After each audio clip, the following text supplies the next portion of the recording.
ইন্ডিয়ার দাদুরা যুদ্ধ করবে না। আচ্ছা, যুদ্ধ করবার কার সাথে সিদ্ধান্ত নাও। আমরা প্রস্তুত আছি। মানে মানে সরকারের যারা আছে ইন্ডিয়া, তাদের থেকে দেখলাম সাধারণ জনগণের বেশি লাফালাফি। তোমরা তো যুদ্ধ করতে চাও ভাই, আমাদের ফরিদপুর জেলার 3টা থানা আছে। মানে থানা টোটাল অনেকগুলো আছে, তার মধ্যে 3টা থানার কথা বলি। সালতা, নগরকান্দা, ভাঙ্গা, এই 3 থানা। এই 3 থানার লোক যাবে, আগে সিদ্ধান্ত নিতে হবে যুদ্ধ তোমরা কি সামরিকভাবে করবা না তোমরা পাবলিক টু পাবলিক করবা। তাহলে একটা জায়গা সিলেক্ট করো। কথাগুলো ফানি হইলেও তোমরা একটা জায়গা সিলেক্ট করো। আর আমাদের যে ব্রাহ্মণবাড়িয়া, তার কথা বাদই দিলাম, আমার ফরিদপুরের 3টা উপজেলার কথা বললাম। তোমরা একটা জায়গা সিলেক্ট করো যে ওই জায়গায় যুদ্ধ করবা।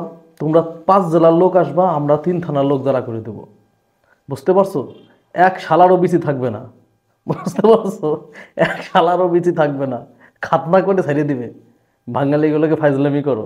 দেখো নাই শেখ হাসিনা কি করছে? শেখ হাসিনা কিছু যুদ্ধের থেকেও কম করে নাই, কিন্তু হেলিকপ্টার থেকে গুলি চালাইছে, ট্যাঙ্ক নামাই দিছে। সেনাবাহিনী ট্যাঙ্ক নামাইছিল না? দেখো নাই? একটা দেশ একটা দেশের সাথে যুদ্ধ করলে কোন কোন অস্ত্র ইউজ করতে পারবে, সে ধরনের অস্ত্র কিন্তু শেখ হাসিনা ব্যবহার করছে, পারছে। ইন্ডিয়ার থেকে সৈন্য আইছিল না? শেখ হাসিনা পতনের পরের দিন দেখো না ইন্ডিয়া দেখি, মানে এয়ারপোর্ট দিয়ে কীভাবে গেছে ইন্ডিয়ান সৈন্যরা? পারছিল? পারে নাই। বাঙালিদের এই একটা হচ্ছে সব থেকে বড় জেদ। বাঙালি না না খেয়ে থাকতে পারে, কিন্তু মাথা নত করতে পারে না। কারোর সামনে মাথা নত করবে বাঙালি? না না, এটা হবে না। বাঙালি না খেয়ে থাকে, তাও মাথা নত করে না। তো তোমরা পণ্য দেবে না, বাঙালি না খেয়ে থাকবে, তাও তোমাদের কাছে মাথা নত করবে? এটা ভুলেও এই স্বপ্ন দেখো না, কখনোই করবে না। যুদ্ধ করবো, বাঙালি প্রস্তুত আছে। কেন বাঙালি এত দুঃসাহস কেন দেখায়? কারণ বাঙালির ভিতরে একতা আছে। ওই যুদ্ধ করতে সেনাবাহিনীর সাথে, সেনাবাহিনী কয়জন? মনে করো 5 কোটি ইয়াং জেনারেশন দাঁড়ায় যাবে যুদ্ধ করবো ইন্ডিয়ার সাথে। বুঝতে পারছো? সব রিজার্ভ ফোর্স, এদের ট্রেনিং লাগে না। ঠিক আছে না, ধরো না ঈদ দেই কোথায় দিছে, পুলিশ মুলিশ সব। 5টা বাহিনী যুদ্ধ করছে, তাও পারে নাই।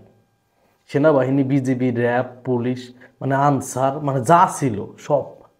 5টা, পুলিশ বাদেও 5টা বাহিনী যুদ্ধ করে শেখ হাসিনা টিকতে পারে না। তোমরা যুদ্ধ করে বাঙালিকে এই দখল করবো, ওইটা দখল করবো, এই স্বপ্ন দেখো। এই স্বপ্ন দেখো না বাজান, তাইলে মনে করেন ঘুম নষ্ট হবে আর স্বপ্ন দোষও হবে। এই জন্য এই স্বপ্ন দেখা বাদ দাও।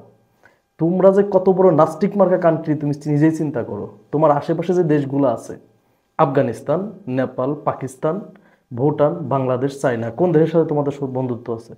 কোন দেশের সাথে সম্পর্ক ভালো দেখাও। একটা দেশের সাথে সম্পর্ক ভালো আছে? হ্যাঁ? তোমাদের ন্যাস্টিক মার খাইলে তার প্রমাণ। তোমার যদি ভালো হইতা, কোনো না কোনো দেশের সাথে সম্পর্ক ভালো থাকতো। একটা দেশের সাথে সম্পর্ক ভালো, নেপালের মতো দেশের সাথে তোমরা তোমাদের ফাইট। নেপালের মতো দেশ, তাও তোমাদের তাদের সাথে তোমাদের ফাইট করতে হয়। তা তোমরা জাতি হিসাবে কতটা খারাপ, তাহলে এইবার চিন্তা করো। দোষ বাংলাদেশের না, দোষ তোমাদের। এখন কি যুদ্ধ করবা? সিদ্ধান্ত নাও। আমাদের 3 থানা আছে ফরিদপুরের, আর ব্রাহ্মণবাড়িয়ার সাথে যুদ্ধ করবা? পশ্চিমবঙ্গ সহ আসো, পশ্চিমবঙ্গে যত লোক আছে সবাই আসো। ঠিক আছে? পুলিশ বা সেনা, মানে সামরিকভাবে করবা নাকি মানে নিজেরা নিজেরা করবা? আসো। একেবারে সেটা ভেঙে দিবে, চেনো? ব্রাহ্মণবাড়িয়ার লোকগুলো চেনো? হ্যাঁ? আর আমার এই 3 থানার কথা বললাম না, এই 3 থানার লোক কোর্টে না গেলে কোর্ট বন্ধ হয়ে যায়।